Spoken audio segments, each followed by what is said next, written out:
mort d'Alain Delon, cette fois où l'acteur s'est confié sur sa vie de pauvre gosse de banlieue. Alain Delon nous a quittés dimanche 18 août à l'âge de 88 ans après avoir tenté de combattre un cancer.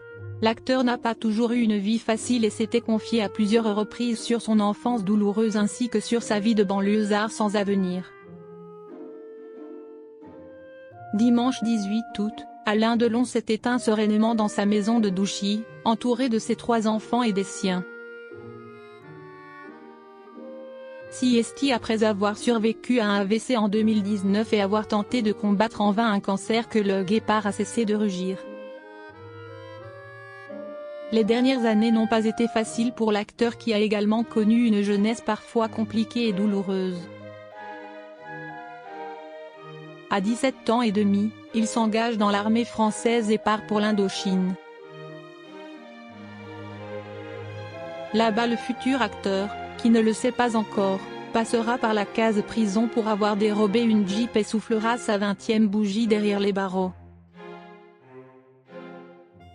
Je crois me souvenir que vers minuit, 1h du matin, j'ai versé une larme, avait confié Alain Delon à Raymond Blasco, son compagnon de chambrée, qui avait rapporté ses propos dans le livre Les Mystères Delon de Bernard Violet. Dans une interview au Cahiers du cinéma, en 1996, l'acteur s'était souvenu de son renvoi de l'armée après avoir causé pas mal de troubles. Je suis un cas rare, RDSF, renvoyé dans ces foyers, tellement j'ai emmerdé le monde. Les gens ne savent plus ce que c'est, un RDSF. J'ai un contrat de 5 ans, et il me vire au bout de 3 ans et 3 mois, avait-il détaillé. Le milieu carcéral, Alain Delon le connaissait déjà à la suite de son placement en famille d'accueil. S'il a vécu de beaux moments avec son père d'adoption, ce dernier lui a aussi fait découvrir la réalité de son métier de gardien de prison. Une fleur du pavé, sans avenir, sans envie. À Télévision Mag, Alain Delon avait confié en 2015, « Combien sont-ils à savoir que j'ai passé mon enfance en prison ?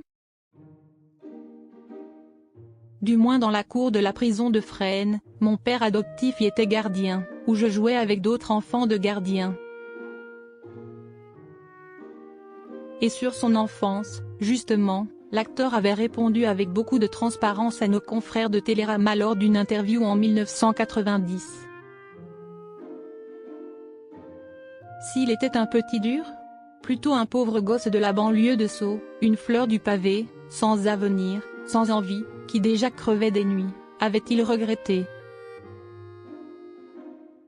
Puis de détailler à l'époque, ma seule sortie était, le jeudi, d'aller voir avec mon père les actualités au cinéaque Montparnasse. Si les jeunes d'aujourd'hui savaient à quel point était plus dure, plus désespérante, la vie des jeunes zonards de mon époque, sûrement ils feraient moins les cons. Avec des si.